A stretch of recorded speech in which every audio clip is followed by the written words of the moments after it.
디모데후서 3장 1절부터 9절 말씀입니다. 그대는 이것을 알아두십시오. 말세에 어려운 때가 올 것입니다. 사람들은 자기를 사랑하며 돈을 사랑하며 뽐내며 교만하며 하나님을 모독하며 부모에게 순종하지 아니하며 감사할 줄 모르며 불경스러우며 무정하며 원한을 풀지 아니하며 비방하며 절제가 없으며 난폭하며 선을 좋아하지 아니하며 배신하며 무모하며 자만하며 하나님보다 쾌락을 더 사랑하며 겉으로는 경건하게 보이나 경건함의 능력은 부인할 것입니다. 그대는 이런 사람들을 멀리하십시오. 그들 가운데는 남의 집에 가만히 들어가서 어리석은 여자들을 유인하는 사람들이 있을 것입니다. 그런 여자들은 여러 가지 정욕에 이끌려 죄에 짓눌려 있고 늘 배우기는 하지만 진리를 깨닫는 데에는 전혀 이를 수 없습니다. 또 이 사람들은 얀네와 얀브레가 모세를 배반한 것과 같이 진리를 배반합니다. 그들은 마음이 부패한 사람이요 믿음에 실패한 사람들입니다. 그러나 그들은 더 이상 나아가지 못할 것입니다. 그들의 어리석음도 그 두 사람의 경우와 같이 모든 사람 앞에 환히 드러날 것이기 때문입니다. 오늘 우리가 살아가는 이 시대를 한번 생각해 봅시다. 때로는 이 시대가 너무 어두워서 위기감을 느낄 때가 있습니다. 제대로 된 가치관은 무너진 것 같고 관계도 쉽게 끊어지며 진리를 찾기보다 거짓의 소리가 더 큰 것 같습니다. 이런 어둠 속에서 우리는 묻게 되죠. 성경에서는 이 시대를 어떻게 설명할까? 우리는 도대체 이런 세상에서 어떻게 살아야 할까? 오늘 우리가 대할 본문이 이 질문에 대한 사도 바울의 답이 되는 것 같습니다. 이 말씀 속에서 우리가 마지막 때를 이해하고 그때 일어나는 일들, 특별히 그때를 살아가는 사람들의 특징을 보았으면 좋겠습니다. 그리고 나서 이제 우리는 어떻게 그 마지막 때를 살아야 할지를 고민해 봤으면 좋겠어요. 우리는 마지막 때라는 단어를 들으면 세상의 마지막 날, 대재앙과 심판을 떠올립니다. 그러나 성경이 말하는 마지막 때는 예수님이 오신 때부터 시작해요. 그리고 다시 오시는 그때에 끝나는 거예요. 그렇다면 우리는 지금 마지막 때를 2000년이 넘게 지나가고 있는 건가? 맞습니다. 그래서 존 스토트 목사님이 말하듯 본문 말씀은 미래에 대한 예언이 아니라 우리 모두가 살아가는 현재를 말하는 거예요. 우리는 이미 마지막 때를 살아가고 있습니다. 그렇다면 이 마지막 때의 특징이 뭐냐? 본문 1절입니다. 그대는 이것을 알아두십시오. 말세에 어려운 때가 올 것입니다. 바울은 디모데에게 신앙생활이 쉽지 않을 것을 말하는 거예요. 믿음이 있으면 세상살이가 쉬울 것이라는 말은 착각입니다. 오히려 믿음 때문에, 복음 때문에 더 어려운 현실을 살아가게 될 거예요. 낙관주의에 빠지지 말라는 겁니다. 이제는 마지막 때를 사는 사람들을 구체적으로 살펴봐야 하겠죠. 본문에는 무려 19가지의 특징이 등장하는데 한 가지로 먼저 정리해 보려고 합니다. 잘못된 사랑이다. 2절 상반절과 4절 하반절을 보겠습니다. 사람들은 자기를 사랑하며 돈을 사랑하며 하나님보다 쾌락을 더 사랑하며 이것이 모든 문제의 근원이에요. 우리의 죄는 사랑이 없는 게 아니라 사랑의 방향, 사랑의 대상이 잘못된 거예요. 하나님을 사랑해야 하는 그 사랑으로 자기 자신과 돈과 쾌락을 사랑하는 게 죄의 출발점이다.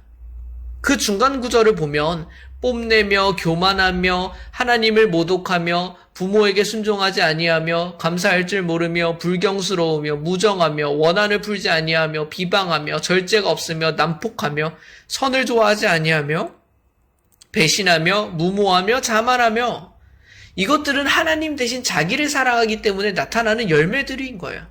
그들은 당연히 교만하겠죠. 뽐낼 겁니다. 그래 비방하는 자들이 되는 거예요. 가정을 망가뜨리고 존경과 감사, 사랑이라는 것은 없습니다. 사회적으로도 원한을 풀지 아니하며 끊임없는 갈등을 만들어내요. 이것이 잘못된 사랑이 만드는 열매입니다. 그러나 더 충격적인 사실은 이런 사람들이 놀랍게도 겉으로는 경건하게 보이고 그렇게 산다는 거예요. 본문 5절부터 8절입니다. 겉으로는 경건하게 보이나 경건함의 능력은 부인할 것입니다. 그대는 이런 사람들을 멀리하십시오.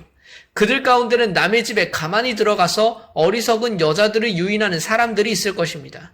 그런 여자들은 여러 가지 정욕에 이끌려 죄에 짓눌려 있고 늘 배우기는 하지만 진리를 깨닫는 데에는 전혀 이를 수가 없습니다.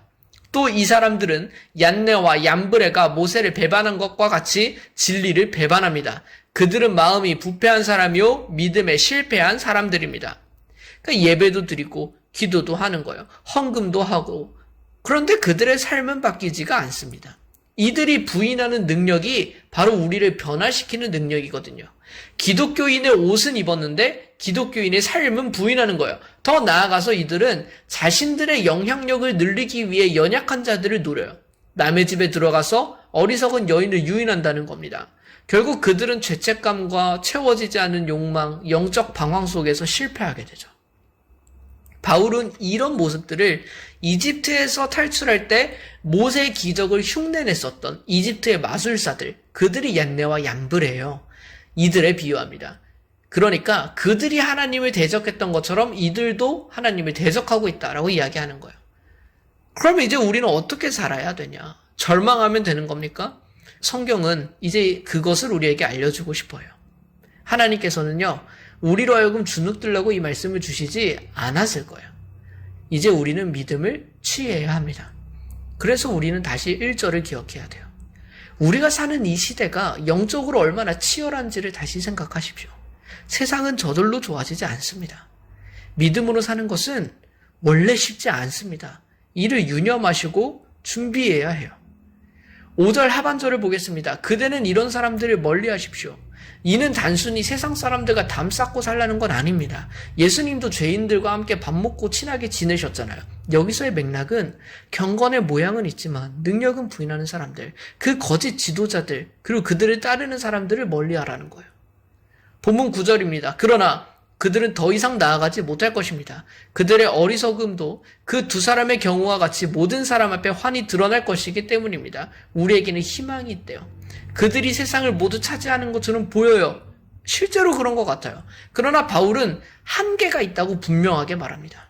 그들은 결국 무력해질 것이고 정체가 드러나게 될 거예요. 지금 우리가 사는 세상이 그렇다고요. 결국 드러날 겁니다.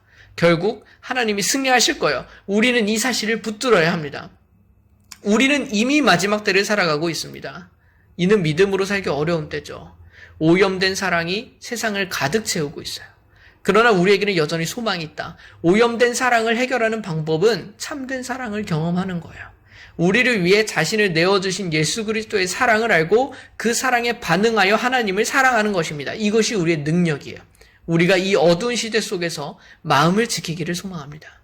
하나님을 사랑하는 것이 우리에게 더없이 중요한 가치가 되기를 소망합니다. 그 능력으로 세상을 이기고 믿음으로 승리하는 우리 모두가 되었으면 좋겠습니다. 하나님 아버지, 오늘 본문 속에서 우리는 마지막 때를 살펴보았습니다. 나중에 임할 어떤 때가 아니라 지금 우리가 살아가는 때가 곧 마지막 때임을 보았습니다. 우리가 이 때를 살아가기를 편하게 생각하지 않게 하여 주옵시고 만만하게 생각하지 않게 하여 주옵시고 믿음으로 방심하며 그저 삶을 누리는 것이 아니라 언제나 깨어있어 이 때를 준비하는 자들이 되기를 소망합니다. 우리에게도 잘못된 사랑을 점검하게 하시고 거짓된 진리를 점검하게 하셔서 마지막 때를 혼란스럽게 지나가지 아니하도록 지금 우리에게 맡겨진 이 시간을 참된 사랑으로 살아갈 수 있게 하여 주시옵소서. 주께서 저희들을 불쌍히 여기사 은혜와 자비를 더하여 주시고 이 마지막 때에 낙담하는 것이 아니라 더욱더 힘을 내어 최종의 승리를 소망하며 살아갈 수 있도록 주님께서 저희들을 붙들어 주시옵소서. 주님, 오늘 하루의 삶도 그렇게 주님께 맡겨드립니다. 여전히 어려운 삶은 지속되겠지만 다시 한번 힘을 내어 주님을 의지하여 살아가게 하여 주시기를 소망하며 예수 그리스도의 이름으로 기도드립니다. 아멘.